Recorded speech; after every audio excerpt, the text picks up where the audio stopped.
fácilmente. La verdad que el ámbito de pandemia que nos encontró el año pasado nos obligó a cambiar el formato de la actividad a virtual, digamos, y este año, idem, digamos, ¿no? Así que en esta oportunidad contamos con la grata presencia del licenciado Gustavo Nefa, fundador, socio y director de Research for Traders, con quien recientemente hicimos un acuerdo a través del cual son hoy nuestro research, con quien vamos a compartir una charla sobre la situación actual de los mercados y las perspectivas. Si les parece, preparé una agenda de temas que vamos a abordar, básicamente en atención a que recientemente la Bolsa tuvo su asamblea anual ordinaria y donde tuvimos la oportunidad nuevamente de hacer una asamblea virtual en la cual nuevamente se cambió, se renovó la mitad de la junta del consejo directivo de nuestra institución, y donde obviamente también se aprobó la memoria y balance general correspondiente al ejercicio 2020, perdón. Se encuentran presentes en la reunión nuestro presidente Rubén Piceda. Veo que también están presentes algunas autoridades de nuestra institución, como ser, bueno, José Luis Cramasi, veo que está Esteban Fossati, a ver si veo algún otro miembro del consejo directivo que se encuentre presente. Y veo, sí, un montón de asociados y clientes presentes en la actividad. Como les comentaba, en esta renovación de autoridad asumió la vicepresidencia Alfredo González, un asociado, digamos, y militante de la Bolsa desde sus inicios. Con relación específicamente al punto primero, me gustaría repasar un poquito hacer algunas consideraciones vinculadas a la evolución reciente de la bolsa que hemos mostrado, digamos, en la memoria, pero me parece interesante arrancar el año, digamos, y fundamentalmente después de la aprobación del balance, mostrando un poquito lo que fue el desarrollo del año pasado. El año pasado tuvimos una muy buena evolución fundamentalmente en el área de mercado de capitales, donde registramos operaciones por poco más de 46.000 millones de pesos, con un aumento del 116% respecto al año pasado. En materia de registración de contratos del área de agronegocios tuvimos poco más de 27.000 millones de operaciones, digamos, algo con un crecimiento de poco más del 9%, digamos, interanual. También fue auspicioso el volumen operado en ROFEX, donde registramos poco más de 6.000 millones de pesos durante el año, con un aumento del 170% respecto al año anterior. También resulta muy auspicioso, digamos, el volumen que se operó en financiamiento PYME, con casi 800 millones de pesos de financiamiento y con más de 700 pymes precalificadas y calificadas, digamos, a través de la bolsa. También fue muy interesante el despliegue de nuestro laboratorio de análisis ubicado en el puerto de Barranqueras, que tuvo un incremento en su volumen de poco más del 19% respecto al año anterior. La bolsa está administrando actualmente poco más de 2.000 millones de pesos de activos de clientes. A su vez, la bolsa tiene hoy activos totales por poco más de 660 millones y patrimonio un patrimonio neto, digamos, de casi 150 millones de pesos. Con relación a la evolución específicamente del área bursátil, los indicadores, como le comentaba en el cuadro inicial, han sido sumamente auspiciosos. Dieron cuenta que a pesar de ser un año complejo, digamos, en materia de actividad económica y demás, nuestra entidad, y en particular la unidad de mercado de capitales, tuvo un desempeño sumamente interesante, digamos, donde hemos observado crecimiento de más del 100%, cercano al 100% en varias variables, como ser patrimonios administrados, la evolución de los montos operados, los volúmenes negociados tanto en cantidad de operaciones totales como en los canales web. En particular el canal web tuvo un aumento de más del 400% respecto al año anterior, como así también los ingresos de fondos verificados de cuentas comitentes. Con relación a lo que es el año 2021, se presenta como un año con mejores perspectivas, digamos, que el año pasado. Solo a título de ejemplo, muestro la reciente evolución que estamos teniendo en cantidad de operaciones, en el primer gráfico, donde se observa la evolución de los 4 primeros meses del año en comparación con los volúmenes de los años previos. Con relación a los montos operados también se observan volúmenes de actividad sumamente altos, digamos.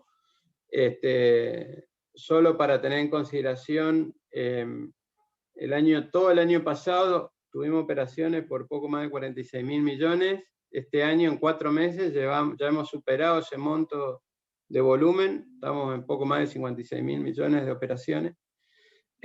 También resulta muy notable la performance de lo que es el financiamiento PYME,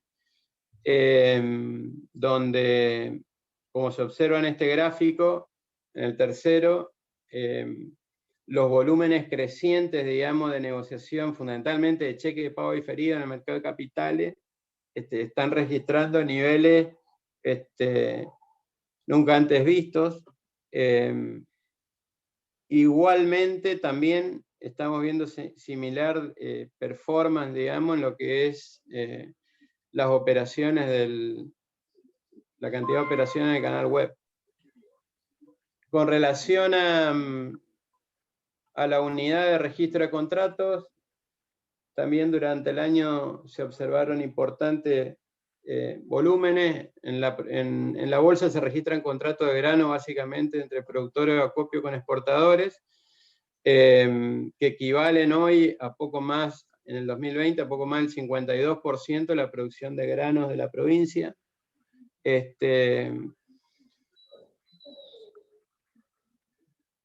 Como les comentaba, también el laboratorio mostró en el año 2020 un incipiente volumen con un aumento en la cantidad de muestras analizadas de poco más del 19%. Y para finalizar, simplemente mostrar cómo ha sido la performance desde el año 2011 para acá en la estructura de ingreso de la bolsa. En aquel momento, digamos, del inicio de la actividad de registro de contratos de grano, prácticamente representaban el 84% de los ingresos de la bolsa, representaban los derechos de registro. Actualmente ese porcentaje se redujo al 40%, en tanto que el resto de los ingresos, fundamentalmente los ingresos en materia bursátil, representan hoy el 60% de los ingresos de nuestra entidad.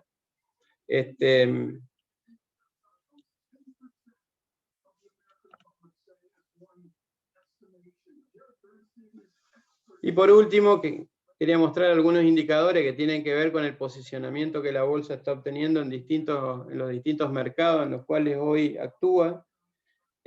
Como saben, la bolsa tiene un doble estatus. Por un lado, somos agente de liquidación y compensación integral, y ACDI, agente colocador y distribuidor integral de fondos comunes de inversión, en el marco de las actividades autorizadas por la Comisión Nacional de Valores, y asimismo también somos bolsa de cereales, oleaginosa, algodón y afines. En nuestro rol de agente, digamos, en el mercado de capitales, la bolsa es agente de todos los mercados de Argentina, y en particular este desempeño, digamos, que yo recién comentaba, digamos, observado en el año 2020, tuvo su impacto, digamos, en los rankings de los distintos mercados, donde podemos ver, por ejemplo, en el mercado BIMA, que la bolsa se encuentra en el ranking de renta fija en posiciones que van desde el 32 al 65, dentro del total de agentes, digamos, tenemos que perder de vista que hay más de 500 agentes, digamos, hoy en el mercado de capitales, en tanto que en el ranking de renta variable nos encontramos en posiciones entre el 51 y el 75, en el ranking de opciones somos uno de los agentes que más operamos en este producto, estamos entre los puestos 12 y 13, digamos, en los últimos meses. En el mercado Madua-Rofec nos encontramos entre el puesto 7 y 10 en cantidad de clientes activos, digamos, cosa que es muy relevante, sobre todo en una entidad como la bolsa, que tiene una capilaridad muy importante, digamos, en toda la región NEA, digamos, y en el mercado argentino de valores, donde la bolsa se destaca, digamos, por la negociación de cheques de pago diferido, fundamentalmente de pymes, nos encontramos en una posición del 20 al 22. Así que bueno, sin más, vamos a darle la bienvenida a nuestro amigo Gustavo Nefa, para que nos dé su informe de mercados y las perspectivas. Hola Gustavo, ¿cómo te va? ¿Cómo estás, Julio? Muchas gracias. Estaba escuchando Bienvenido. atentamente los números, un éxito me parece de toda la bolsa y de todos ustedes, impresionante, y en un año bastante difícil. Obviamente así es. La necesidad de financiamiento está ahí, así que a ustedes de materializarla y los felicito por ese avance que tuvieron. Hay mucho más por delante, me parece. Así es. Bueno, si me permitís entonces, Julio, sí. Vamos a pasar a presentar y proyectar. Acá lo estoy poniendo en la pantalla, me escondo así, vemos más calidad de video. Y les tengo, digamos, una presentación un poco larga en la parte gráfica, vamos a ver si disponemos de 1 hora, y donde vamos a ver distintos puntos, distintos aspectos de la parte internacional, y después nos metemos de nuevo a hablar de Argentina. Esto es un poco una introducción, como para entender de dónde viene y cómo están los mercados de afuera. Fíjense que hay un ajuste de los mercados colas que les puede impactar a ustedes, pero bueno, viene de un rally muy importante. Pero antes me gustaría ver la situación general, donde hay un descenso en los casos de coronavirus. Fíjense que esta segunda ola, bastante impactada por India, sobre todo, que explicaba el 50% de los casos, ya empezó a menguar un poco. Europa dio buenas noticias, Estados Unidos está en la vanguardia en materia de vacunación, al menos el 60% de la población ya tiene una dosis, y donde en los casos de las muertes es un poco más difícil de bajar. La tasa de mortalidad se debe a distintas cepas que son mucho más mortales, y en un mapa donde obviamente no solo India por casos en términos nominales y Brasil son bastante complicados como casos a tratar, sino por millón de habitantes, ¿sí? Esto es los casos de la última semana promedio de 7 días, donde Argentina, fíjense, Uruguay también, qué complicado que estamos en porcentaje de la población, es decir, cada millón de habitantes tenemos una aparición de casos muy, muy, muy fuerte. De ahí se explica un poco por qué estamos todos desde nuestras casas hoy, de nuevo, tratando de hacer las cosas un poco más normales de lo que son, pero obviamente no perdamos de vista este mapa, en donde Argentina obviamente no sale favorecida. Estamos en una segunda ola muy importante, que después vamos a ver los casos, pero si lo quieren ver en términos de millón de habitantes, salvo algunas islitas perdidas por ahí, o a un Emirato Árabe, Argentina y Uruguay obviamente están en una situación complicada. Pero bueno, el foco de esta presentación es mostrarles lo que hay detrás, porque quizás esto sea fundamental, pero también mucho ruido detrás en las noticias, la muerte vende, el crecimiento económico es muy fuerte. Estas son las estimaciones de crecimiento económico del FMI, el último Outlook de abril, donde se espera un crecimiento global, esta línea punteada, de 6,5%, 6%, perdón, lo elevó de 5,5 a 6%, para Estados Unidos 6,5, coincidente con la estimación de la Reserva Federal, y para China más del 8%, lo cual son dos locomotoras que explican el 60% del crecimiento de la actividad económica mundial. Va a haber un año de moderación para el 2022, pero un año de crecimiento al fin. Es decir, nuestras estimaciones digamos, de la evolución de los mercados financieros es buena, más allá del ruido de corto plazo que pueda darle algún ajuste en las tecnológicas como hubo. Esta es la hoja de balance de la Reserva Federal. Fíjense la importancia, digamos, de esta emisión, tremenda emisión con planes cuantitativos muy grandes, y donde después viene moderando la suba, pero en una suba que se va a desacelerar. ¿Sí? Esta es la hoja de balance que casi llega a 8 trillones de activos, y en donde va a desacelerar, obviamente, de a poquito en los próximos años. Vamos a ver la política monetaria, cómo se va a acomodar, con menores compras de bonos por parte de la Reserva Federal al Tesoro. Hoy, recuerden que son 120.000 millones de dólares, 80.000 millones son treasuries, que es esta tasa de interés que logró bajar, ¿sí? Logró bajar con estas compras, ¿sí? Y 40.000 millones de productos hipotecarios, pero obviamente que acá lo que ven es importante, es una suba, una disparada, digamos, de las tasas. Después se estabilizan, lo vamos a ver con más zoom después, pero donde esta compra de bonos por lo pronto logró hacer que esto no sea una suba mucho mayor. ¿Sí? En cuanto a materia de economía, la verdad que el mercado laboral norteamericano se está estabilizando, después una locura de caída y de recuperación, incluso de lo fuerte que se encuentra. Defraudó la última cifra de nóminas, pero no fue mala para nada. La tasa de desempleo baja, se pensaba que iba a bajar más, 5,7, 6,1, subió de mes a mes, y el mercado en realidad tiene peticiones de subsidios de desempleo semanales mucho más razonables, van para abajo, y esto es una normalización lenta, ¿sí?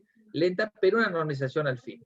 Lo que preocupa son los precios. Si uno le pregunta a los institucionales cuál es la mayor preocupación, es la inflación. El jueves van a dar a conocer el Core PCE, que es la tasa de inflación por la cual seguía la Fed, pero el último dato de inflación minorista da una inflación interanual de 4,2. Fíjense que las últimas mediciones han ido en aumento. Obviamente que esto no va a ser la tasa de inflación de Estados Unidos cuando termine el año, va a moderarse muchísimo, a la zona de 2,5 estimo yo, y el core un poquito más abajo, 2,2, 2,3, y donde a largo plazo ustedes ven que esta tasa de inflación obviamente que es algo fuertísimo. Esto tiene que ver con los datos de consumo, pero sobre todo del tema de los commodities, porque esto hay que depurarlo por combustibles y alimentos, que es como suele venir la data core, que es mucho más moderado. Ahora, también la impresión de dinero fue parar a los bonos, sí, bajo la tasa, sí, ahora está subiendo, pero también fue a inflar el mercado accionario, todos sabemos para dónde va el dinero, buscar oportunidades, y por ejemplo los precios de las propiedades. Después de la caída que tuvo en el primer trimestre del año pasado, fruto de la pandemia, el segundo trimestre, perdón, obviamente las comparaciones interanuales están todas distorsionadas, pero los precios de las casas en Estados Unidos vienen subiendo en los últimos años, del año 2011, en forma ininterrumpida durante 10 años, de una manera extraordinaria, y ha acelerado su ritmo de expansión en el último mes al 13,3%. Esto es muchísimo. Entonces, los precios de las propiedades también están ayudando. Claro que tienen son las ventas minoristas, que si bien el último dato no fue muy bueno, se espera un dato mucho más fuerte para cuando termine abril, y donde tienen todos los indicadores adelantados del ciclo muy fuertes en materia de producción y actividad económica. Este es el composite, el PMI es el Purchasing Manager Index, es el índice un indicador adelantado del ciclo que se destruyó allá por marzo del año pasado, pero que está muy fuerte este año. Esto mide la expectativa, hay un recalentamiento acá. Arriba de 60 es un recalentamiento donde generalmente o históricamente la Reserva Federal actuó. Pasa que bueno, la Reserva Federal se ata las manos hasta el 2022 para la recompra de bonos, y al 2023 por lo pronto para, o por lo menos es lo que dice ella, nosotros creemos que en el 2022, a fin del 2022 van a subir las tasas de interés, para subir o no la tasa de interés de referencia, que hoy está en 0%. Ustedes miran el manufacturero, está muy fuerte, pero la economía de Norteamérica es una economía de servicios, y acá es donde impacta el PMI Market de servicios muy fuertemente en la data del composite, ¿sí? Está muy fuerte la economía norteamericana. El índice manufacturero de Filadelfia, en una retracción, pero en realidad es una suba en las últimas mediciones, bastante bien. Y del otro lado del Atlántico, ustedes tienen también un dato de actividad económica muy fuerte, este es el caso de producción industrial, o los índices de confianza también que están bastante fuertes. Estas son las ventas, por ejemplo, en Gran Bretaña, al lado de la demanda también están teniendo una suba fuerte. Acá es el sentimiento económico. Alemania, que también proyecta para la eurozona un dato muy parecido, por lo menos el gráfico es muy parecido, en máximos. Esta es nuestra encuesta, por ejemplo, que hace el CIF del Ditela, digamos, del sentimiento económico. Bueno, aquí tienen en Alemania una medición muy fuerte, 84,4, que es el máximo de lo que se ha visto en los últimos años. Europa también está con mucha expectativa, ¿sí? Y eso es bueno para la producción, es bueno para el consumo, es bueno para la bolsa de valores también. Esto hay que moderarlo, está en 2,55, por lo que pude chequear ayer, bajó un poquitito, pero está muy fuerte la expectativa de inflación a 5 años. Entonces ustedes toman un bono indexado, ¿sí? Como nuestros bonos con SER, pero ustedes toman los TIPS en Estados Unidos, hay una inflación implícita, subyacente detrás, que revela esa TIR de ese bono a 5 años. Bueno, está en 2,55, 2,68, medida hasta hace poquito, es muy fuerte, ¿sí? Entonces la Fed está tratando de ver cuándo regresa a la normalidad su economía, le hace pleno empleo y tasa de inflación moderada, como para empezar a subir la tasa de interés, ¿sí? La tasa de inflación ya está en niveles por encima de lo tolerable, pero la tasa de desempleo no, con lo cual va a ser bastante prudente, por lo menos, al menos los próximos 12 meses, como para hacer una movida. Muy bueno lo que está pasando con la tasa de, esto lo que pasó ayer, ¿sí? Es un dato actualizado a la tarde, con de la tasa de referencia. Está lateralizando, por lo menos esta tasa nos dio un respiro, más allá de que haya subido y haya golpeado muchísimo a las acciones de crecimiento en esta etapa, ¿sí? Y estuvieron muy erráticas en toda esta etapa. Acá es cuando aparece el dato de inflación, del 4,2% interanual, o 0,8 mes a mes de Estados Unidos, pero lentamente vuelve y desciende un valor por debajo de antes de la publicación. Esto es bueno, por lo menos para aquellos que apuestan acciones de crecimiento, esto es bueno. También este gráfico que nos muestra el VIX, es decir, la volatilidad de mercado, la volatilidad implícita de mercado, que ha vuelto también a valores un poco más normales. De hecho, esta mañana está un poquito por debajo de 18, está en valores lejos de estos picos que tuvo a lo largo del año, ni hablar, si muestro el gráfico un poquito más para atrás. Así que esto es algo positivo, estos son niveles de volatilidad que nos invitan, junto con la baja de la tasa de interés a 10 años, veíamos acá, a pensar que puede recuperarse un poco todo el entorno de crecimiento que había estado bastante golpeado. Cuando hablo de crecimiento, hablo del Nasdaq, hablo de los emergentes, hablo de todo. En realidad las bolsas mundiales han tenido bastante alegrías, más allá de lo errático de mayo, ¿no? Las acciones globales han estado erráticas. Este es el All Country World Index, es el índice de bolsas mundiales, tanto desarrolladas como emergentes, que han tenido obviamente una lateralización, pero que apuntan de nuevo a quebrar máximos. En el año, ustedes ven, esto está todo en moneda original, ¿no? Habría que ver por el tema tipo cambio en dólares cómo actúan, pero algunas incluso están subiendo y deberían subir un poquito menos, teniendo en cuenta el tipo de cambio, sobre todo los emergentes, pero en otros países vamos a ver cómo el dólar ha estado bajando y quizás incluso son subas más fuertes de lo que muestran estas tablas.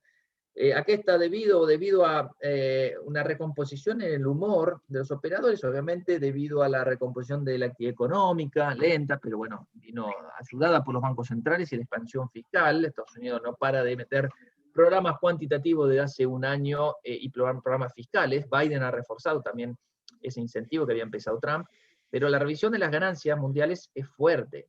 ¿Sí? Ustedes tienen revisión, esto es la cantidad de países que están revisando al alza acá abajo, acá en cantidad, digamos, de revisiones por arriba de las bajas, y más del 70% de los países están a nivel mundial, que hace esta estadística, Refinitiv, que lo están incrementando, están acelerando, digamos, las ganancias, están acelerando las cifras de ingresos por encima de lo esperado. Eso motiva a revisiones al alza de las estimaciones de crecimiento económico. Y obviamente que se reflejan las ganancias. Este es el S&P 500, obviamente que también tiene su lateralización, muy parecido al gráfico de acciones mundiales, y donde esto del COVID ya quedó bastante atrás, se recompuso a lo largo de los siguientes 6 meses, lateralizó con bastantes dudas allá por octubre, septiembre, octubre. En noviembre aparece Biden con todo ese optimismo sobre la expansión de gasto. Miren lo que hay, una tendencia clarísima al alza. Coquetea acá con los mínimos, cuidado con esto en términos técnicos, si a alguno le gusta. Esto es testear el piso, un canal o un soporte, pero obviamente logra despegarse en las últimas semanas. Aquí tienen la evolución por sectores, y es muy importante lo que está pasando por sectores, porque algunos sectores en el año han estado mucho mejor que el otro, y en el último mes se han producido algunos cambios importantes. Por ejemplo, las empresas de consumo han estado retrayéndose junto con las de tecnología. Consumo discrecional y tecnología, obviamente junto con el de utilities acá, pero son los dos sectores que más ponderan el índice, junto con salud también, pero primero tecnología, y le han puesto un lastre al índice en promedio. Eso no quita que a lo largo del último año hayan tenido un comportamiento espectacular las acciones tecnológicas y otras acciones también, como las financieras. Fíjense, el sector financiero en los últimos 12 meses viene una suba del 70%, y en el año, ¿sí? En el año está teniendo un comportamiento espectacular, solo superado por empresas de petróleo, ¿sí? Con el petróleo bastante firme en su recuperación. Recuerden que en mayo del año pasado, no hace mucho, cotizó en valores negativos. Ahora, el Nasdaq, muchos obviamente con dudas, con miedos, recuerden lo que han subido algunas de estas empresas, esto es lo que han caído, esto se está recortando porque lo tomé hasta la semana pasada, el análisis lo hice la semana pasada preparando esta presentación, ya esta semana están recuperando fuerte, incluso estoy viendo empresas como Square, que me encantan, son empresas que han dado buenas noticias incluso esta semana, y están reportando un poquito mejor, ¿no? Obviamente que todo esto se está despegando después de una suba tremenda, ¿sí? Este es el Nasdaq con sus correcciones, son estas flechas azules, y obviamente la última, que fue la del mes de mayo, fue muy fuerte, ¿sí? Fue una corrección muy fuerte, muy parecida a la que hubo a fines de febrero, o la que hubo en septiembre, pero obviamente que el Nasdaq logra siempre recuperarse, mientras estén dadas las condiciones de emisión monetaria y de expansión cuantitativa. Por lo pronto creemos que esto obviamente tiene un gráfico errático, pero alcista todavía. Fíjense los márgenes de ganancia que tienen las empresas en Estados Unidos. Todo esto está sustentado con enormes ganancias de las compañías. Este es el resultado operativo, el margen operativo de todas las empresas de Estados Unidos. Después hay que pagar impuestos, obviamente, intereses por la deuda, pero el negocio en sí, si uno mira el EBITDA, esto es una proxy del EBITDA, está funcionando bastante bien. O sea, Estados Unidos, Sociedad Anónima, están dando muy bien. Esto también se replica en Europa y en el resto de los países, después de una caída fuerte. En este margen, producto del COVID, se recuperan más que proporcionalmente. Incluso esto les permite a las empresas recomprar acciones, pagar dividendos. Acá lo que tienen es la estadística, lo recopila Goldman Sachs, de las recompras de acciones que han anunciado las compañías hacia adelante. Bueno, esto es la historia de lo que han recomprado en los últimos 12 meses, a valores de abril, tengo entendido, mayo no está incluido, pero 12 meses para atrás, es récord. Fíjense que la última barra, la del 2021, es la cantidad de dinero que 500.000 millones de dólares, nada más ni nada menos. Con eso repagamos la deuda y nos quedamos con un vuelto. Lo que las empresas le están pagando a los inversores en la bolsa para recomprar acciones y reducen capital. Esto le da valor agregado a los earnings per share, a las mediciones, a los múltiplos de evaluación. Obviamente las tenemos que ver más baratas a medida que esto aumenta, ¿sí? En términos relativos. Esto es lo que está pasando en los emergentes, mucho más planchado. Esto se debe a China. ¿Sí? Yo pasé rápido la evolución de las bolsas, pero en China hubo un ajuste fuerte. ¿Sí? Había arrancado con todo. A fines de enero teníamos a la bolsa china con 10% de suba, continuación de la tendencia anterior. Bueno, a partir de enero empieza toda la caída. Se mantiene lateral. Acá creo que hay un despegue que debería darse. Mete ruido un poco la caída de los commodities, sobre todo para las empresas, para los países que exportan commodities como Brasil, pero obviamente para China, que es neto importador de commodities, esto lo beneficia, con lo cual, si esto está muy ponderado por China, últimamente es más del 50% del índice de emergentes, esto debería empezar a traccionar para arriba, sobre todo porque China ha hecho un ajuste de las empresas tecnológicas más grandes, producto de la regulación. Fíjense el caso de Jack Ma queriendo salir con su empresa antes en China, o de Estados Unidos queriendo meterle normas de auditoría, que ustedes saben mucho más que yo de todo eso, ¿no? Ahora Brasil también es un mercado para ver, ¿sí? Nosotros hemos sacado a clientes, se lo vamos a pasar a Julio por si algunos no lo tienen, un análisis de las empresas, la bolsa de Brasil, un poco con el foco a las exportadoras que nos estamos orientando, pero fíjense, después del 2008, la suba que tuvo el tipo de cambio, cómo se recompone.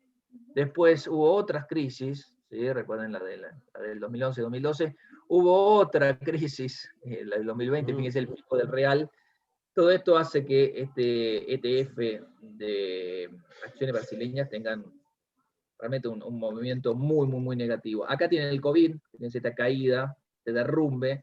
Si trazáramos un Fibonacci, estamos casi en 2/3 de la recuperación, con lo cual estamos bastante bien preparados como para esperar una recomposición adicional, ¿sí? Brasil está todavía por debajo de lo que es lo que valía el mercado brasileño antes del COVID, cuando todos los gráficos anteriores obviamente marcan una suba fuerte. Acá tienen algunas estimaciones, bueno, lo remito a leer el informe como para que vean un poquito nuestras apreciaciones, pero esto tiene una recuperación, pero también una caída en los últimos indicadores de adelantado del ciclo, ¿no? Fíjense, los PMI, manufacturero, servicio, el composite, ¿no? Si estos dos gráficos están fusionados en este gráfico acá, del cuadrante inferior a la izquierda. Y el índice de actividad económica empezó a tener algunas complicaciones. Bueno, Brasil es así, Brasil es errático, pero Brasil tiene empresas de commodities muy interesantes. De hecho, el último balance de Petrobras nos gusta, vale como exposición a los metales, que obviamente vemos al oro cruzando $2.000 tan pronto como pueda, digamos, el mercado convalidarlo, que es donde debería estar desde hace un tiempito, ¿no? Y a esto súmenle el panorama de que posiblemente Lula el año que viene se presente en las elecciones, tiene un combo perfecto para darle volatilidad a este mercado, ¿no? En el mercado de renta fija, la suba de tasas golpeó a todos los treasuries, lo tienen acá, salvo los treasuries más cortitos, ¿no? Que es este de acá, pero todos los ETFs, la última columna, de lo que son los bonos, no solo gobiernos, sino garantizados por el gobierno, como los agencies, tienen un comportamiento negativo. Incluso si ustedes quieren ver en los bonos corporativos, los bonos con grado de inversión, cortos o largos, se encuentran con un rendimiento negativo. Apenas podemos ver cierta estabilidad en la parte de renta fija high yield, es decir, aquella que se emparenta cada vez más con los movimientos de las acciones, ¿no? Por eso se encuentra en este valor, si no tendría que estar negativo, pero han tenido una mejora también de fundamentos importante. Ahora, estos rendimientos que han bajado muchísimo, se han cruzado entre emergentes y corporativos con high yield. Es decir, si ustedes quieren riesgo, tienen dos clases de activos como para apostarle, siempre sujeto a estas volatilidades que son tremendas. Bueno, no sé si lo compramos caros, pero cuidado con los bonos high yield, que son estos bonos que están acá, en torno a 4% de rendimiento nada más, y los bonos emergentes, que están en 4,5% de rendimiento. Estos bonos emergentes los tenían acá, con un índice que tiene, digamos, de mucho riesgo, que son los bonos corporativos de mercados emergentes. Aquí los tienen, por lo menos han recortado muchísimo su caída, que estaba en torno a 4 o 5%, y están recuperando, pero todavía ofrecen un rendimiento por encima de los bonos high yield, con lo cual deberían recuperar un poquito más, siempre y cuando las economías emergentes recuperen. Esto es bueno para que las economías emergentes recuperen, que el dólar caiga. Hay un índice que se llama DXY, que es el índice multilateral, y tomo desde el COVID en adelante, que nos muestra que, esta es la versión a riesgo, obviamente, cuando las papas queman, vamos a donde, al dólar, ¿sí? En el mundo. En Argentina siempre, en el mundo. Ahora, de ahí en más empieza esto que ven acá, ¿sí? Después este año arranca con muchos miedos, ¿se acuerdan la caída de las bolsas de febrero que mostramos? Y vuelve para abajo, ¿sí? A pesar de la suba de la tasa de interés que se espera para el 2023, el dólar está haciendo un piso. Más probable que quiebre un poquito, vaya para un poquito más abajo, que es lo que valía hace 4 años atrás. El dólar está bajando, eso es bueno para los commodities, y eso permitió la suba de los commodities. Obviamente algunas monedas se encuentran cayendo frente al dólar, son las monedas emergentes, sobre todo, que son las que tienen acá, incluso una caída del yen japonés o del franco suizo, pero el resto de las monedas se aprecian frente al dólar que está cayendo. Ahora, esto permite la recuperación de los commodities, como les decía, fíjense esta recuperación fuertísima, acá tiene el COVID, y la suba en el índice de commodities. ¿Sí? Los commodities han tenido un comportamiento espectacular. En los últimos 12 meses tienen la última columna, en los últimos 5 meses tienen acá, que es la columna del acumulado 2021, de una manera extraordinaria, están haciendo un recorrido muy fuerte, fíjense, incluso algunas cosas que la verdad que son bastante difíciles de imaginarse, como casi cuadruplicarse el precio de la madera en 12 meses, pero que es el último dato. Aquí lo que tienen es la suba fuertísima de los commodities. Bueno, les dejo para que vean un poquito lo que está pasando, pero se lo resumo. Fuerte crecimiento mundial, fuerte demanda china, dólar débil. Hay cuello de botella de producción en muchos commodities, es el caso del cobre. ¿Sí? Por ejemplo, hay 3 semanas de cobre de stocks, 3 semanas nada más de cobre, en algunos productos primarios. Todo esto incide también con la emisión monetaria muy grande que hace que obviamente el dólar tenga que depreciarse. Estos son los drivers de los commodities que todavía tienen mucho para recuperar. Miren si quiero el gráfico de un índice de commodities, que es el Goldman Sachs Commodity Index de las últimas décadas. Tiene muchísimo para recuperar. Commodities han estado ninguneados durante mucho tiempo y recién ahora están haciendo una recuperación. Lo más probable es que cuando suban las expectativas de tasa de interés, empiecen a recuperar fuertemente. Tiene mucho tramo para recorrer todavía el precio de los commodities. El oro es el que vemos, y esto es un gráfico muy largo plazo, con una recuperación a la zona de $2.000 pronto, ¿sí? Y quiebre quizás en la zona de 2050 que estuvo cotizando. El petróleo, que ha tenido un movimiento muy, muy inestable el año pasado, vuelve a la normalidad. La soja, el trigo, maíz que están ahora empezando a recortar esa suba, pero esa suba lo había llevado en los últimos 8 años a no tener un precio tan alto como en los últimos 8 años.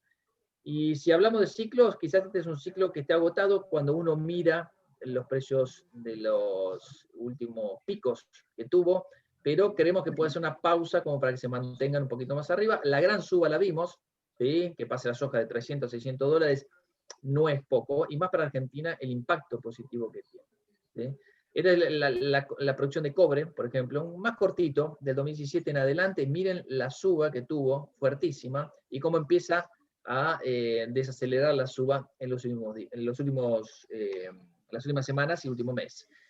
Bueno, todo esto es inflacionario. Este es el costo, por ejemplo, de un flete de China que va por barco, un container, de $1.000 a $3.000. Bueno, vino bajando, ¿sí? Y fíjense lo que es. Esto exporta inflación. O sea, la inflación viene no solo de la emisión, sino que también viene por el lado del cost push inflation. Para desarrollar porque el inversor argentino le gusta saber que va a tener un cupón. Acá terminamos la parte internacional.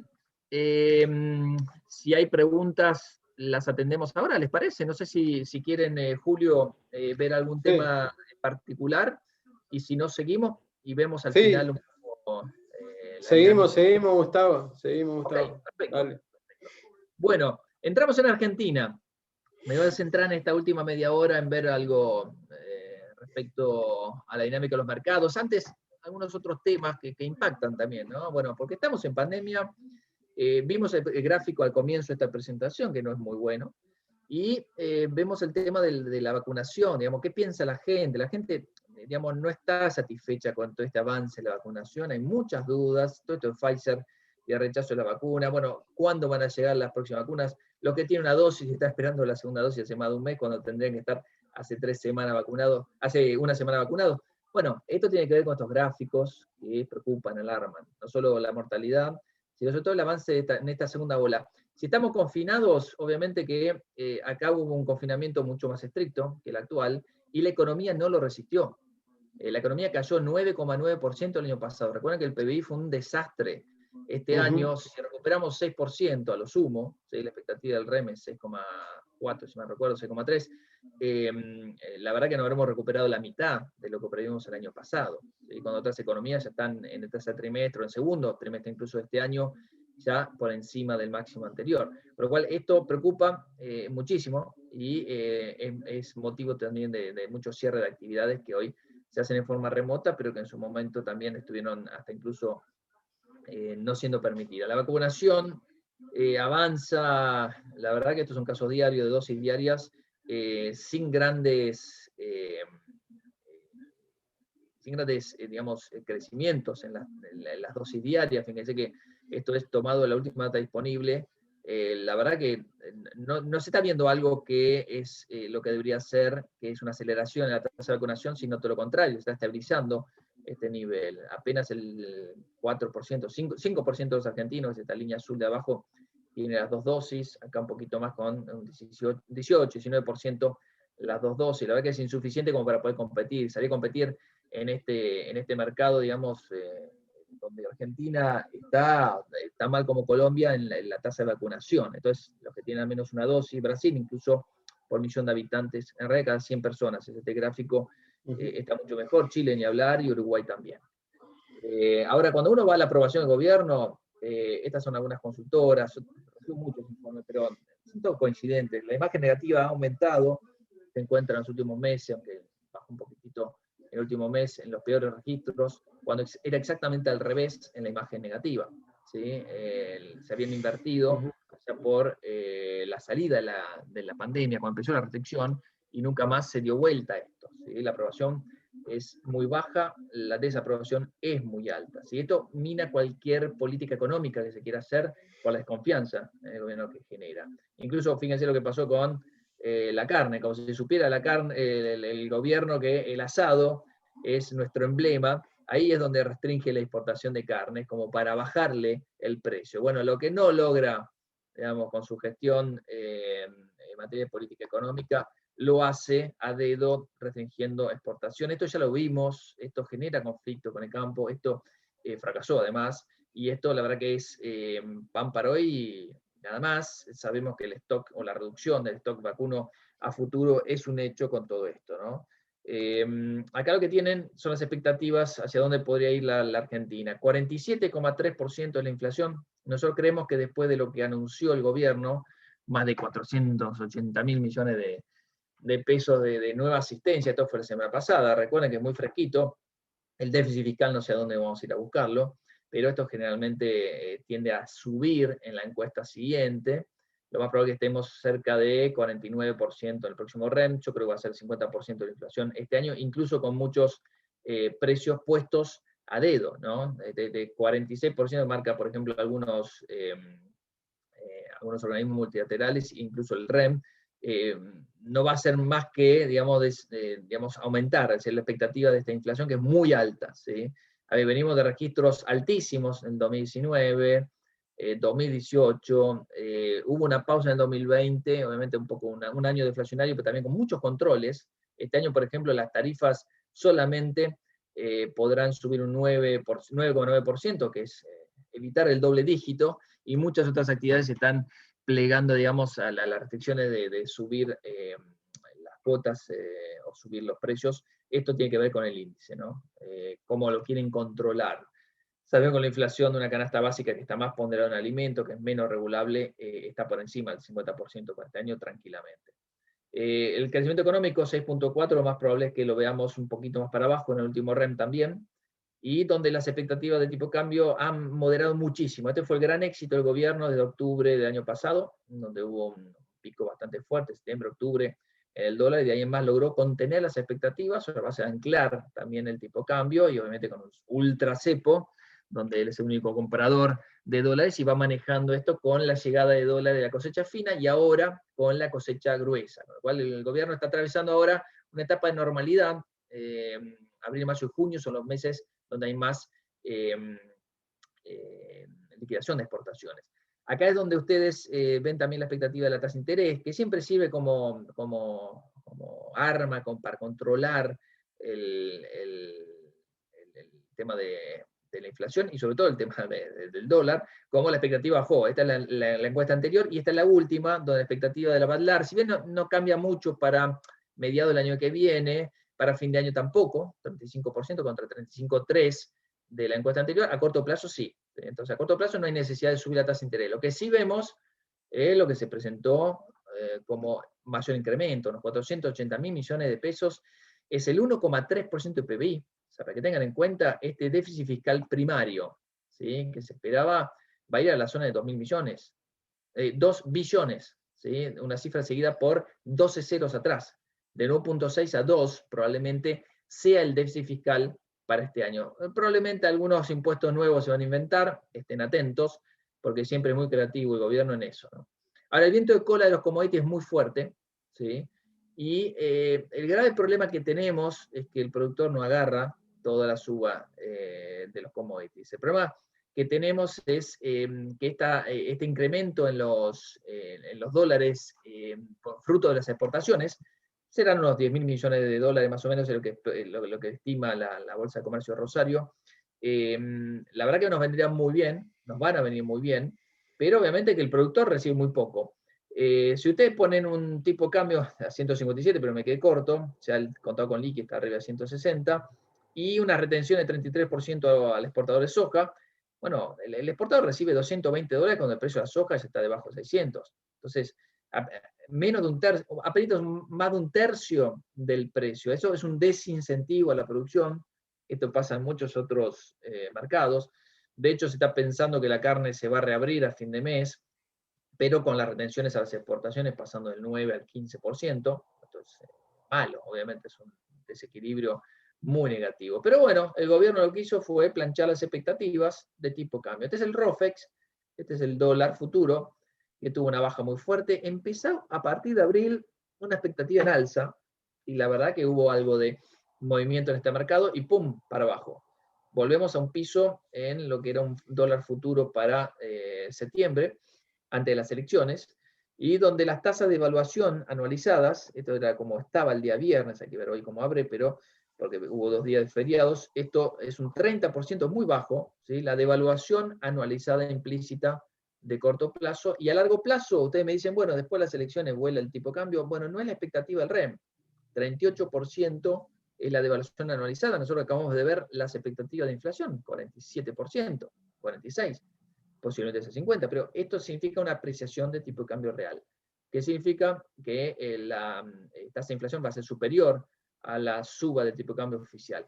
¿Qué va a ser el dólar contado con liqui? Es otro tema. El dólar contado con liqui, acá en la zona de 164, 163, bueno, tiene este pico de referencia de octubre, noviembre. Este es un dólar mucho menos manipulable. Si bien el gobierno puede manipularlo vendiendo dólares a través del Banco Central o a través de la mesa del ANSES, para planchar este tipo de cambio, vender, bonos en dólares contra paridad. Bueno, puede obviamente influenciar sobre esto, pero acá arrancó una suba, estamos en el máximo del año. El día viernes cerró con el máximo del año, y la verdad que apunta a este valor, porque se está trazando el tipo de cambios. Entonces, el mercado lo estaba proyectando, esto es bueno para los CDRs, esto es bueno para los bonos dólar-dólar, pero bueno, bonos dólar-dólar no quieren mucho subir, ¿no? Lo que sí estuvieron bastante interesantes fueron los bonos dólar-link, que volvieron a tener, digamos, esta evaluación que tuvo allá por febrero, y se convierte en una alternativa bastante interesante de cobertura. Por lo menos este es el bono al 2022, hay dos, uno que vence este año antes de las elecciones y otro después de las elecciones. Recomendamos el bono del TV22 que vence después de las elecciones. Acá lo que tienen las curvas de los bonos dólar-dólar, la verdad que la brecha se ha ampliado, esto es malo, la curva sigue una pendiente realmente mala, negativa, miren la forma de la curva, y esto que Guzmán el año pasado logró abrochar un plan de reestructuración de la deuda. Bueno, el mercado obviamente no le cree nada a lo que vaya a prometer pagar Argentina en los próximos años. Se van a empezar a concentrar pagos muy fuertes en el 2026, esto le va a tocar al siguiente gobierno, y donde la tasa de interés por lo menos va en aumento de 0,125, es decir, que fue muy inteligente el gobierno en dejar una tasa step up en los bonos, que obviamente le va a recaer al que sigue, y no va a saber qué hacer el que siga. A mediados de la gestión siguiente, va a tener un grave problema Argentina de nuevo con su deuda soberana, ¿sí? Los bonos, y la verdad que hay algunos informes, por ejemplo el del Citi, si quieren se los mando, se los paso a Julio, que Ujú. recomendó comprar bonos argentinos. La verdad que nos sorprendió bastante, pero bueno, acto seguido, pum, para abajo. La verdad que es muy difícil encontrar un motivo por el cual comprar bonos argentinos, más allá de los precios de los commodities y la tranquilidad cambiaria, que son dos aspectos muy positivos. Las gestiones con el FMI van a pasar para después de las elecciones. Va a venir una misión en junio, pero bueno, esto es un poco de maquillaje. Y sobre todo el Club de París, que es lo que celebró, me parece, el mercado la semana pasada y la anterior, con signos de que le va a dar un perdón especial a la Argentina para que pague esa cuota de 2.400 millones de dólares más adelante sin que entre en default con el organismo multilateral, siempre y cuando arregle con el FMI, que venga con el FMI atrás. Por eso es tan importante el FMI. Hay muchos créditos que se destraban o deudas que se van a hacer rollover con ese acuerdo con el FMI. Los globales anduvieron mejor, fíjense que en realidad pasa por los globales también esta suba, pero igual se depura. Este es el GD30 en BIMA, en dólares, y la L30 que veíamos acá, con esta caída de cerca de los mínimos, en realidad si uno lo mira en pesos, medido en pesos de la L30, no es la L30D, perdón, saquen la D, esa L30 secas, tiene otra pinta.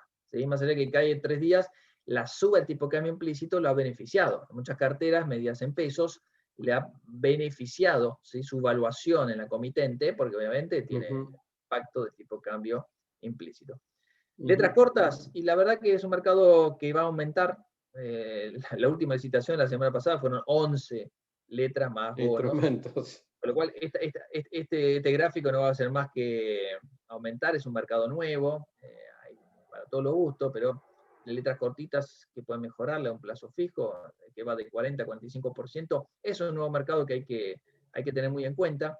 Y obviamente que la semana pasada tuvo un éxito en el gobierno, fue una licitación muy grande, y le sobró plata incluso, hay 60.000 millones de pesos que no tomó para no convalidar suba de tasas, y obviamente que el financiamiento del Tesoro se da a través de 2 vías.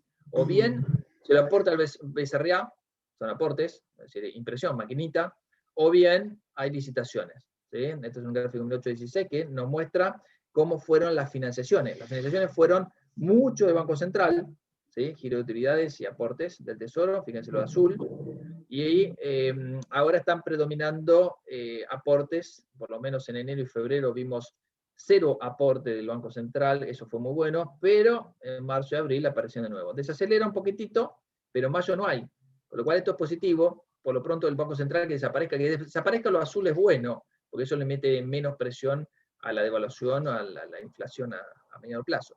Va a enfrentar el gobierno 2 pruebas de fuego, en julio y en agosto. Acá vence el TC21, creo, y acá el TX21. Son estas barras grises, son 2 bonos con SER. Todo lo que es en azul acá son las letras que va a ser un rollover, o sea, todo esto se va pateando para adelante, ¿sí? Y bueno, los vencimientos estos habrá que ver si logra financiamiento adecuado y a buena tasa, ¿no? Pero se concentran en julio y agosto, grandes vencimientos. Junio no va a ser un mes tan importante de vencimientos, sino julio, agosto y en menor medida septiembre sí lo van a hacer. Bonos en dólares, en pesos, recorridos. Fíjense esta columna, esto es hasta el día viernes, lo que generaron en pesos fue extraordinario los bonos en pesos. Los bonos en pesos cortos, medios en pesos, 20%, 30%. Incluso si lo medimos en dólares oficiales, 7% suba, 15% suba. Fue muy fuerte lo de los bonos en pesos. ¿Van a continuar? Bueno, si la expectativa de inflación continúa, van a continuar. Ahora, los bonos en dólares subieron en pesos o dieron cobertura, por lo menos, pero en dólares, los bonos en dólares caen 7,6%, los bonos cortos, bueno, llámese corto, la L30 puede ser un bono corto, pero es un bono del tramo medio, y los bonos largos un 11%. Eso se recortó incluso, la caída se recortó. Es decir, que los bonos que están muy ponderados en dólares, obviamente cae 6% el índice promedio, pero bonos largos en dólares o los bonos cortos en dólares realmente han tenido un año pésimo y continuación del año pasado. En cambio, se ha visto un mercado de bonos con SER bastante interesante, la curva. A partir del 2022 se encuentran rendimientos positivos en términos reales, ¿sí?, con 2 datos de inflación muy malos, 4,8 de marzo, 4,1, incluso muy por encima de lo esperado los dos, y donde nos encontramos con rendimientos que parten de 0,95 para el TX22 hasta 11% el tramo más largo, ¿no? Son los bonos par, cuasi par, incluso el discount tiene un bono a 10,5, pero otra versión, que es el DCP, es el más operado, 8,6% de rendimiento. Fíjense lo bien que evolucionaron tranquilos los bonos del tramo más corto, obviamente van devengando, y acá no vemos ningún problema. Y los bonos un poco más largos, estos son los que surgieron de la reestructuración, si se acuerdan, la versión en pesos. Acá hubo algo de caída, recuperación fuerte, y este es, por ejemplo, bono par, tramo más largo, que me parece que tiene más para subir incluso, nosotros lo hemos recomendado hace unos cuantos meses, donde podría volver tranquilamente a cotizar en los 8.60, 8.80 que valía acá por marzo. Probablemente sea el destino. A tasa fija, a la derecha, tasa Badlar, le agregamos algunos bonos provinciales.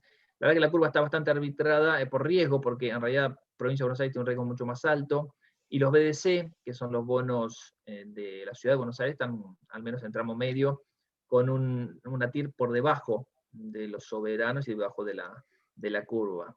Pero bueno, son rendimientos que parten entre 43 y llegan hasta 52% para los bonos más largos de Cava. Incluso pueden llegar a 57% en este PBA 2025, siempre y cuando proyectamos la tasa Badlar hacia adelante, ¿no? Siempre proyectando una tasa Badlar del REM. Y los bonos a tasa fija se consiguen valuaciones de entre 48 y 52% para tomar en cuenta, pero bueno, obviamente teniendo en cuenta que son bonos en pesos, y donde habría que agregarle, digamos, la expectativa del tipo de cambio, ¿no? Este es un gráfico medio raro porque este es un bono de tasa fija que están dando bastante bien, que obviamente como corta cupón cada 3 meses baja, porque esto cotiza Dirty, entonces hay que sumarle, digamos, esto para arriba. No está mal, sino se acopla también a la suba de los bonos en pesos. En los bonos provinciales, bueno, algunas jurisdicciones que han logrado reestructurar su deuda, Chubut, Córdoba, acá tenemos Ciudad de Buenos Aires que no va a reestructurar, pero anda bastante flojo el mercado de bonos de Buenos Aires, por lo menos el 2027, el único que le quedó, porque el 2021 ya lo honró.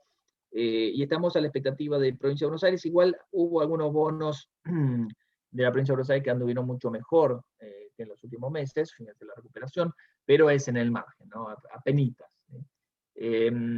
Casi todas las provincias, creo que faltan 3, incluso Chaco logró su reestructuración, por lo menos con el comité ad hoc logró reestructurar su deuda. Acá lo que tiene es que la Provincia de Buenos Aires, que es la que queda pendiente, son más de 7.000 millones de dólares, extendió al 4 de junio por 16ª vez su reestructuración, o por lo menos están firmado un NDA que antes no había, es decir, un acuerdo de confidencialidad con los acreedores, que obviamente creo yo que dentro de poco va a venir alguna propuesta como para que puedan el mercado empezar a evaluar mejorada. Recuerden que en Provincia de Buenos Aires únicamente hay una propuesta que es la original.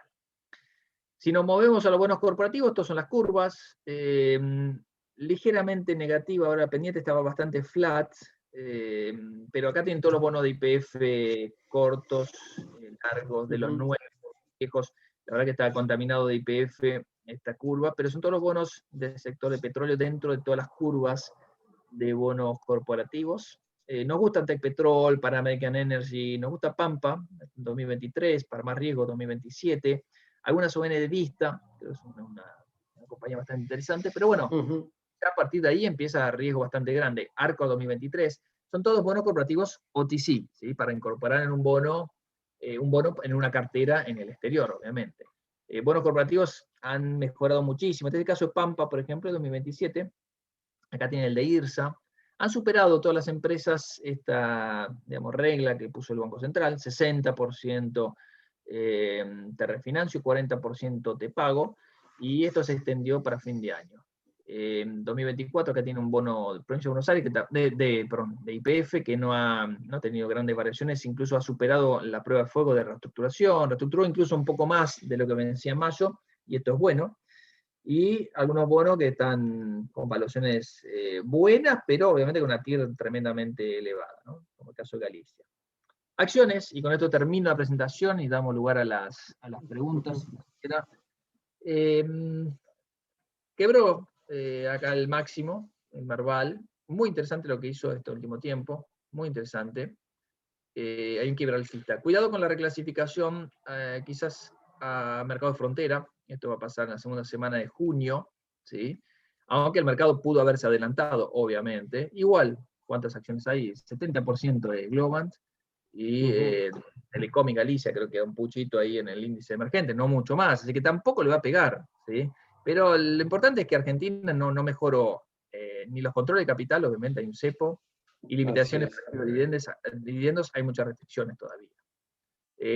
Por sectores, este año, ¿sí?, atendiendo los subíndices que elabora S&P para el Merval, para el Merval y BIMA, la verdad que funcionaron bien las empresas de consumo intermedio, que son Aluar y Ternium, anduvieron bien este año, esto medio en pesos. Los sectores que anduvieron muy mal, obviamente telecomunicaciones, acá Telecom muy impactado, los bancos, ¿sí?, consumo masivo.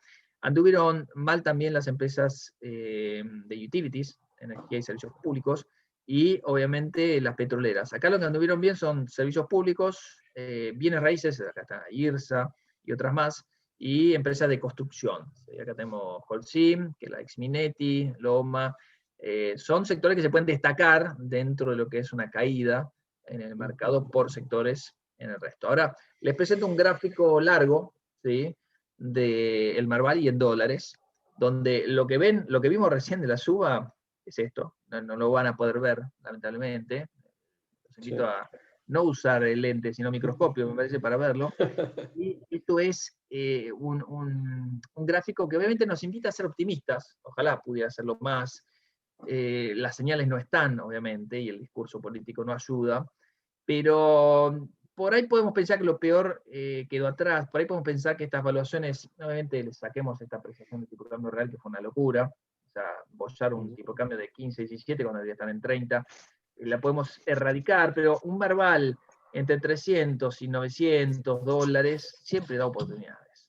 Abajo de 300, estamos muy cerquita, y lo hubo este año, y el año pasado, da oportunidades, un Merval arriba de 900, oportunidad de vender. Estamos en una oportunidad de compra. Horizonte, muy largo plazo.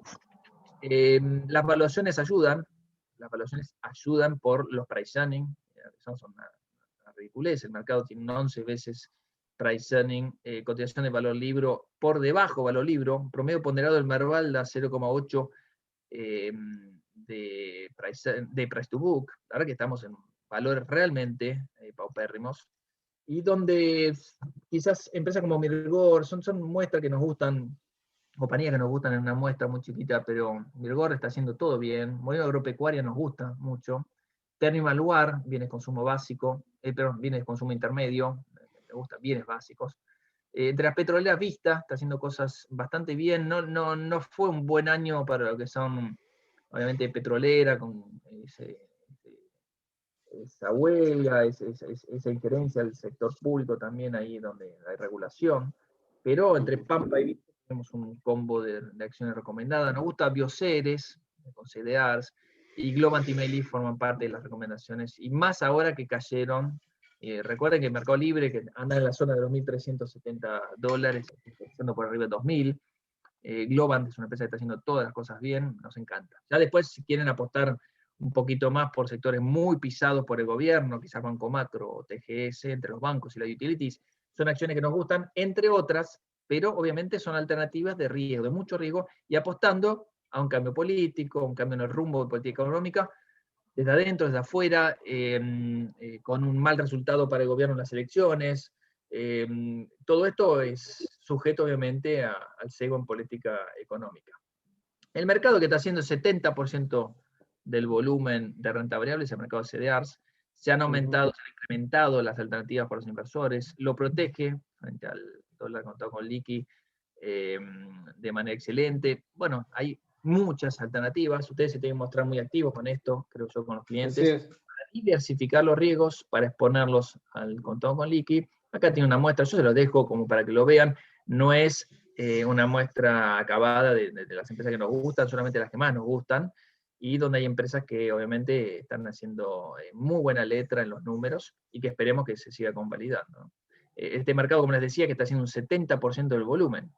Las cifras del IAM muestran, por lo menos las últimas 14 ruedas, la media, el promedio es 70%. Se puede encontrar con concentración menor últimamente, porque han aumentado muchísimo las alternativas, con lo cual, por ejemplo, la última rueda no hizo más del 10% de una sola compañía, que es Mercado Libre, todas las demás menos del 10%, y esto es muy positivo, ¿sí? Entonces están un poco desconcentrando el volumen también de operatoria e incrementando en relación al total. Nada más por mí. Nos volvemos a ver las caras. Dejo de compartir la presentación. Buenísimo. Les agradezco y Buenísimo.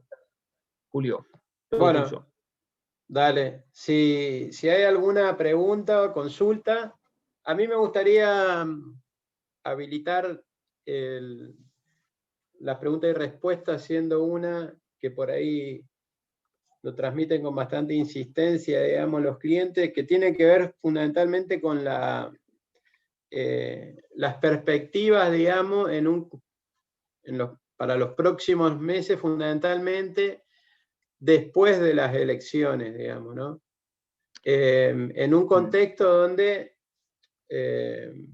hay elecciones de medio término, digamos, y donde,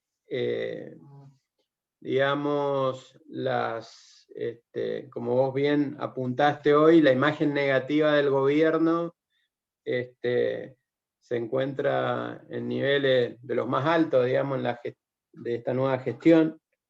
Pero lógicamente lo que le interesa al inversor es, más allá de esa cuestión, es, bueno, los impactos que puede tener fundamentalmente en las principales variables, digamos, ¿no?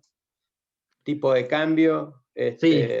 Bueno, precios, mucho se ha hablado, Julio, tasa de interés, digamos. Charlamos en la presentación, el tema del dólar. O sea, el dólar está pisado, no es malo, competitivamente Argentina no tiene un dólar malo, no es un problema de dólar competitivo, es un problema de rentabilidad, obviamente, de eficiencia, de cepo, de señales de política económica, y de déficit fiscal, obviamente, porque hay un flujo acá que obviamente nos invita a pensar que todo puede ser peor. Entonces, ahí el tipo de cambio se siente presionado, obviamente. ¿Es 93, 94, con lo que valga el mayorista, un precio de equilibrio? No, no lo es. ¿Es un precio competitivo? Sí lo es, pero los desafíos de Argentina son tan grandes y están irresueltos. Si uno mira lo que puede llegar a pasar con la deuda, como les comentaba, no quiero ser tan negativo, sí, pero digamos, uno no puede pensar más que después de las elecciones que la tasa de devaluación se acelere. Tampoco el mercado espera que sea tanto, pero por lo pronto que acelere la tasa de devaluación. De acá a fin de año, después de las elecciones, uno podría pensar eso, y lo cual es cierto. Los tipos de cambio de mercado se van a acelerar antes, ¿sí? Porque el mercado se adelanta. Con lo cual, si el tipo de cambio oficial se va a soltar, lo más probable es que acelere el contado con liqui a la zona de 180 y 185, lo que veíamos en octubre del año pasado, como mínimo. Y por ahí tengamos un dólar blue que puede llegar a 200 mangos a comienzo del año que viene tranquilamente. Ahora, eso va a depender de cuánto el gobierno quiera acelerar esa tasa de devaluación, que resuelve muchas cosas. O sea, resuelve un panorama del Banco Central que la verdad que es muy preocupante, muy preocupante. Le pongo una cifra.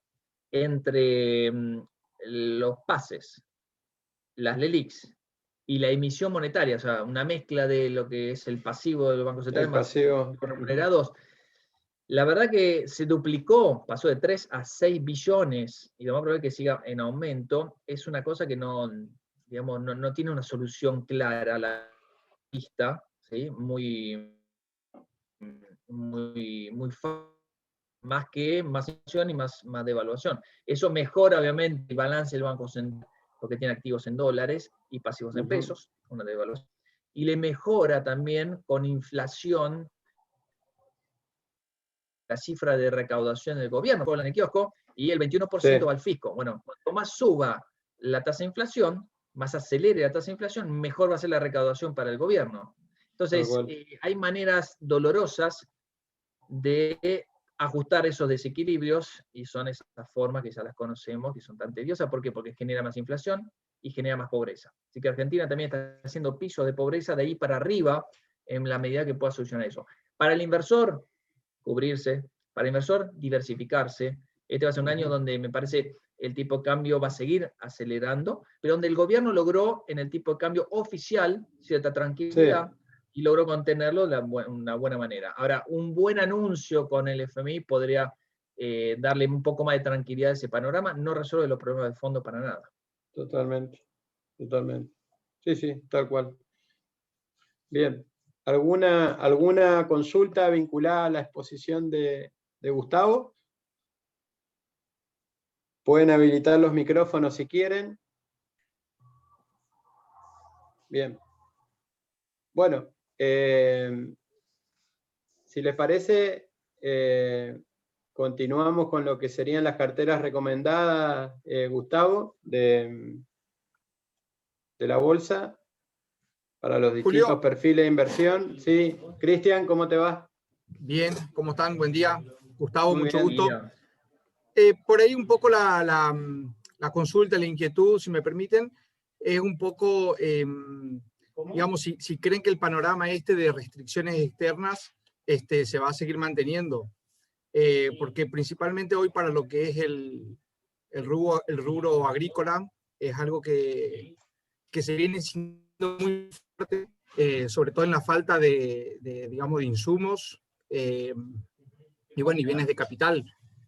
Entonces, eso está de alguna manera haciendo que se coman las estanterías, los stocks, y digamos, el panorama hacia adelante no parece de los más alentadores. No te quepa la menor duda que va a continuar. No hay dólares para todos. El Banco Central, como les comentaba en la presentación, sigue de acá a fin de año para deudas mayores a 2 millones, antes era 1 millón, ahora amplió un poquitito a 2 millones, pero todo aquel que tenga una deuda que pagar en dólares en el exterior y tenga bonos emitidos y tenga que pedir al Banco Central, solamente puede acceder al 40%. No hay dólares para atesoramiento, el cepo sigue siendo $200, incluso le han puesto todos los gastos en dólares a la tarjeta como para que se coma ese cupo. No hay dólares para las provincias, el gobierno le ha dicho reestructuren, pateen para adelante los vencimientos, no hay dólares, es decir, los dólares que vienen del cielo van a engrosar las reservas para que después se terminen pagando a Club de París y otras deudas también más adelante. Lo bueno es que estamos en una mejor situación en reserva de libre disponibilidad, mucho mejor que en octubre, que eran negativas. Y créanme que uno hacía las cuentas en octubre y daba menos de 0. Estamos en una mejor posición, sí, pero no vemos que vaya a haber señales como para que a los importadores, que es específicamente tu pregunta, Cristian, puedan darle más cupo de dólar, porque es una situación muy frágil que ha ido mejorando, ¿sí? Pero que no permite, digamos, el reparto hoy de dólares como lo quisiera hacer el gobierno, obviamente. Entonces esto restringe la actividad económica, restringe la reposición de la mercadería que vos mencionabas. Bien, sí, más que nada la consulta, sin entrar en el tema retenciones por ahí, digo, pensando, digamos, hacia adelante, un sector, digamos, que por ahí necesita mucho de tecnología, digamos, para ir mejorando los procesos y todo lo que hace a la producción, y que es el sector que por ahí está generando los dólares, es como que el panorama hacia adelante, digamos, teniendo en cuenta unos precios excepcionales, no es como que se estén viendo en una condición para aprovecharlo. Y otro punto que hacía referencia hoy como que el dólar está competitivo, nosotros dentro del sector agrícola estamos viendo esto en estos 5 meses que van del año, digamos, producto por ahí de precio que está de la cotización planchado de alguna manera y suba de costos, principalmente combustible. Estamos viendo incrementos en costos también en dólares. Entonces, sí, digamos, es una situación que hacia adelante también, digamos, no sé cuánto más se pueda mantener y la presión que eso va a ejercer. Y el último punto, si me permitís, y te dejo, es que, digamos, esto de lo que hablabas hoy de precio de tonelada que queda disponible en el mercado local versus lo que está la cotización, también hay una realidad, digamos, que son todas las ventas que se están sacando por vía informal, si se quiere, hacia los mercados de frontera que tenemos. Y eso es una realidad que está ocurriendo. Seguro. Sí, sí, no me cabe la menor duda. O sea, esto es un desincentivo tremendo a la producción, yo ya lo marqué. Es decir, cuando decíamos que 1/3 solamente era captado por el productor, en el caso de la soja, en otros productos un poco más, la verdad que no hay, digamos, no resiste mucho análisis. La verdad que ese es el problema que tiene Argentina, digamos, no le está dando al productor lo que necesita. Y obviamente esto... Con el impacto en recaudación, ¿no? Así es. Y baja la recaudación. Sí, sí. Gracias. Sí, la inquietud de Cristian viene a raíz de que Cristian además de ser agente productor nuestro, está gestionando, digamos, una empresa que se llama Agrovisiufa, que vende maquinaria agrícola, digamos, ¿no? Básicamente. Entonces, de ahí la inquietud de Cristian sobre este tema, digamos. Entiendo perfectamente. Y complementando no va a cambiar mucho la cosa. Así es, complementando un poco lo que indica Gustavo, generalmente cuando hacemos la analogía de lo que es del cepo actual con las medidas que se tomaron, digamos, ya por el 2011, digamos, ¿no? Siempre cuando se instauró un cepo, digamos, en la Argentina, y mirando ese espejo, las restricciones fueron cada vez mayores, digamos, ¿no? Y generalmente todas esas restricciones concluyen en una crisis de balanza de pago, digamos, ¿no? Sí, este avance de los commodities agrícolas ha retrasado, digamos, esa crisis de balance de pagos bastante, por lo menos estamos saliendo. Así es. La crisis fue en octubre del año pasado, pero no está resuelto, es decir, esto es dinámica. De hecho, estamos viendo una caída del 5% hoy en el trigo, esta mañana. ¿Por qué? Bueno, hay unos ajustes en los mercados también que empiezan a aparecer, ¿no? Así es, así es. Bueno, ¿alguna... Sí. Dale. No, ¿alguna pregunta, consulta adicional?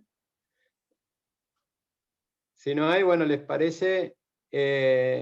Gustavo, te agradecemos, digamos, por tu participación y por este view, digamos, de mercados actuales y las perspectivas que nos diste.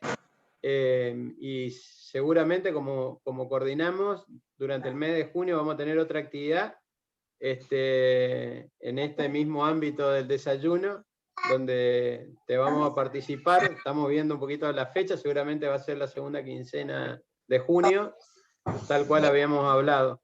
Así que del lado nuestro, muchísimas gracias, y nos estamos viendo seguramente en muy poquito tiempo.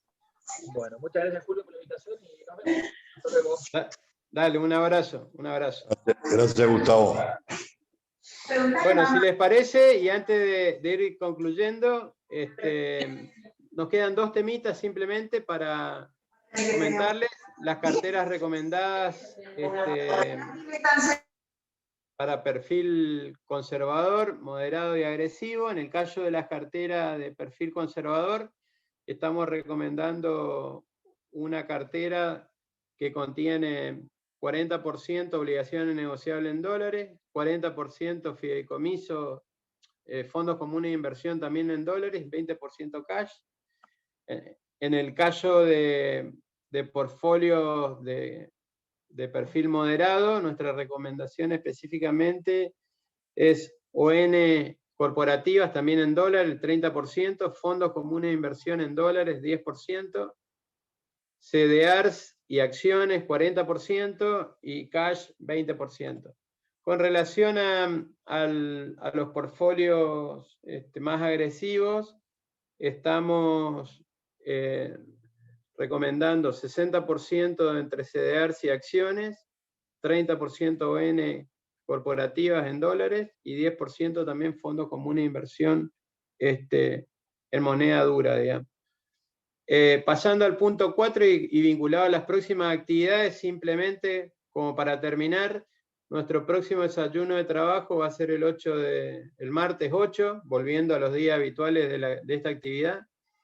Estamos organizando una actividad especial también de financiamiento PYME, donde vamos a participar algunas sociedades de garantía y entidades, digamos, que otorgan financiamiento junto con la bolsa.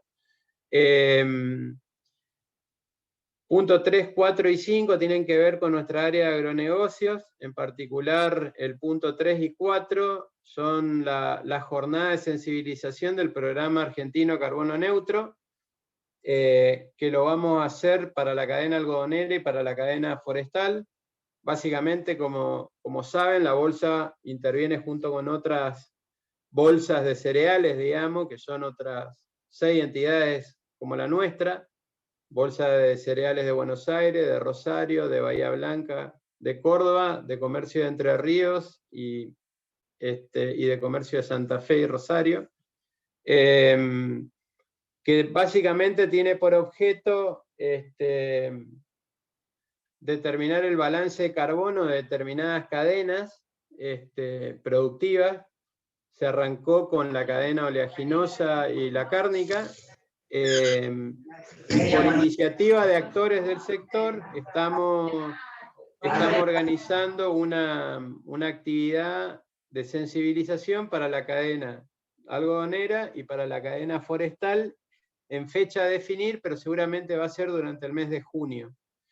Y por último, el punto 5, vinculado con el mercado algodonero, estamos probablemente durante el mes de junio también, una vez que salga la aprobación por parte de la Secretaría de Agricultura y Ganadería de la Nación, de la propuesta que la Bolsa elevó, digamos, a esa instancia, estaríamos lanzando el sistema de información de operación algodonera, o CIO Algodón, que va a permitir, es una plataforma que desarrolló la Bolsa que sirve para que los actores declaren todas las operaciones de compra-venta de algodón, de productos y subproductos de algodón, en este sistema de información que va a permitir, por primera vez en muchísimo tiempo, generar precios de referencia, digamos, de algodón en bruto, fibra de algodón y grano de algodón, sobre la base de transacciones reales y efectivamente realizadas, digamos, en el mercado.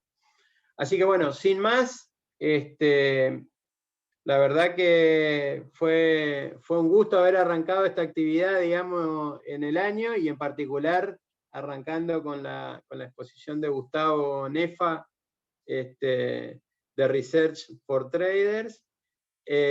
Así que bueno, si hay alguna cuestión que les gustara preguntar, a disposición, y de lo contrario, le agradecemos haber participado de esta actividad, y nos estamos viendo seguramente el martes 8 de junio en el próximo desayuno de trabajo virtual de la Bolsa. Un abrazo grande y estamos en contacto. Gracias, Rubén, por la participación. Gracias, Julio. Gracias. Excelente realmente. Lo de Gustavo, brillante. Así que una buena forma de empezar los desayunos de este año. Y, buenísimo. Por supuesto, creo que, como vos lo anunciaste, vamos a hacerlo mucho más periódico, y creo que justamente este va a ser un año muy movido, donde las elecciones van a marcar un antes y un después, creo, en los mercados financieros, y hay que estar muy atento y con buena información. Así que me parece muy importante estar totalmente actualizado. Excelente reunión, Julio. Gracias. Bárbaro. Un abrazo y nos estamos volviendo a ver en la próxima actividad. Muchas gracias por participar. Gracias. Hasta luego. Gracias por todo. Chao, muchas gracias.